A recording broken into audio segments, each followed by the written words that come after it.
Hi everyone, ಎಲ್ಲರಿಗೂ నమస్కారం. So ఇదేంటంటే RCB versus GT review. First team స్టాట్స్కి వచ్చేసరికి మ్యాచ్ వచ్చేసరికి బెంగళూరులో జరుగుతుంది. సో చిన్నస్వామి స్టేడియం, ఇది ఖచ్చితంగా హై స్కోరింగ్ ఎన్కౌంటర్ అవుతుంది. సో ప్రీవియస్ స్టాట్స్ చూసుకుంటే ఆర్సీబీకి యాక్చువల్గా 50% విన్సే ఉన్నాయి హోమ్ గ్రౌండ్లో. సో అది ఇంప్రూవ్ చేసుకోవాలి. అట్లాగే ఇంకా టీమ్స్ చూసామనుకో, టీమ్ ప్రాబబుల్ 11 అయితే యాక్చువల్లీ ఇప్పుడు పర్ఫెక్ట్గా ఉంది ఆర్సీబీ టీము. బట్ చేసింగ్ ఎవరికైతే వస్తుందో వాళ్ళకి ఖచ్చితంగా అడ్వాంటేజ్ ఉంటుంది. అట్లాగే జీటీని కూడా తీసేయడానికి అసలు ఏం లేదు, ఎందుకంటే వాళ్ళు కూడా పర్ఫెక్ట్ ఉంది లైనప్.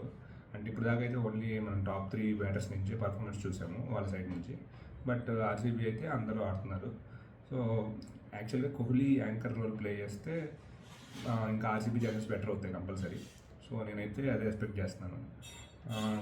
ఇంకా ప్రాబిలిటీ ఎలా ఉంది అంటే విన్ పర్సంటేజ్ ఇది ఖచ్చితంగా 60-40 కానీ 50-50 అనుకోవచ్చు. ఎందుకంటే జీటీని తీసేయడానికి ఏం లేదు. జీటీ ఆల్రెడీ సిరాజ్ కూడా ఇక్కడ ఆర్సీబీకి ఇంతకుముందు ఆడాడు కాబట్టి తనకు కూడా అడ్వాంటేజ్ ఉంటుంది. అట్లాగే కోహ్లీ ఏంటంటే యాంకర్ రోల్ ప్లే చేసి అందరూ కూడా మిగతా వాళ్ళందరూ హిట్టింగ్ చేస్తున్నారు కాబట్టి తను కనుక ఆ స్టైల్లో ఆడితే మన ఇండియాగా అన్నట్టు ఖచ్చితంగా మ్యాచ్ గెలుస్తుంది. సో ఇది మంచి మ్యాచ్, ఇది అంటే టైట్ మ్యాచే, అంటే ఈజీ గోయింగ్ అయితే కాదు కంపల్సరీ. సో ఇది నా అనాలిసిస్. సో ఇక్కడ నుంచి ఏంటంటే ప్రతి ఆర్సీబీ మ్యాచెస్ ఏవైతే ఉంటాయో అన్నింటికి కూడా నేను ఇలాంటి షార్ట్ అవుట్ పెడతాను compulsory. Hope you like this video. That's it for this video. Bye.